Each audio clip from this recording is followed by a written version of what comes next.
Red রোডে আচমকা break কষল মুখ্যমন্ত্রীর কনভয়। সিগন্যাল ভেঙে আমায় পার করাবেন না, ডিসিকে বললেন শুভেন্দু অধিকারী। ঘড়িতে তখন 6:30 বাজে করছে। গোধূলির আলো মেখে রেড রোড হয়ে ময়দানের টেন্টের দিকে এগিয়ে যাচ্ছিল রাজ্যের নতুন মুখ্যমন্ত্রী শুভেন্দু অধিকারীর কনভয়। সেখানে একটি বৈঠক হওয়ার কথা তার। হাজার লোক, রাজ্যের প্রশাসনিক প্রধানের কনভয়। তাই সিগন্যাল সবুজ না থাকলেও প্রোটোকল মেনে তড়িঘড়ি গাড়ি ছেড়ে দেওয়ার তোড়জোড় করছিলেন রেড রোডের ট্রাফিক নিয়ন্ত্রণে কর্তব্যরত কলকাতা পুলিশের ডেপুটি কমিশনার। কিন্তু আর 5 জনের চেয়ে নিজেকে প্রথম থেকেই স্বচ্ছ ও ব্যতিক্রমী প্রমাণের চেষ্টা শুভেন্দু অধিকারী করে চলেছেন। এদিনও তার অন্যথা হলো না। কনভয় মসৃণ গতিতে চলছিল।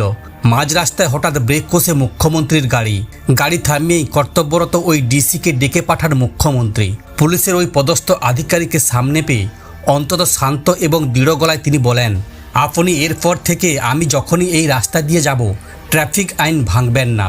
এটা একদম ঠিক নয়। আমি সেরকম মুখ্যমন্ত্রী নই। দরকার পড়লে প্রোটোকল মেনে আমাকে ঘুরিয়ে অন্য রাস্তা দিয়ে ঢোকাবেন, কিন্তু আইন ভেঙে ট্রাফিক সিগন্যাল উড়িয়ে আমাকে পার করাবেন না। মুখ্যমন্ত্রী হিসেবে দায়িত্ব নেওয়ার পর আজ ছিল নতুন সরকারের ঠিক 9ম দিন। আর এই একদিনেই বিগত জমানার পুলিশ ও প্রশাসনের প্রতি আমজনতার মনে যে পুঁজিভূত হতাশার পাহাড় জমেছিল তা এক ঝটকায় ভেঙে চুরমার করে দিতে চাইলেন মুখ্যমন্ত্রী শুভেন্দু অধিকারী। নবান্নে মসনদে বসার পর থেকেই তিনি পুরোদস্তুর অ্যাকশন মোডে রয়েছেন। পশ্চিমবঙ্গের প্রশাসনিক রাজ হাতে নেওয়ার পর থেকেই রাজ্যের আইন শৃঙ্খলা পরিস্থিতি এবং পুলিশ প্রশাসনের খোলস বদলে ফেলতে মরিয়া হয়ে উঠেছেন মুখ্যমন্ত্রী শুভেন্দু অধিকারী। তা স্রেফ মুখের কথাই নয়, একের পর এক নজিরবিহীন প্রশাসনিক সিদ্ধান্ত নিতে গত এক সপ্তাহে আমলাতন্ত্র এবং পুলিশ মহলের চেনার ছক বদলে দেওয়াই তার প্রমাণ।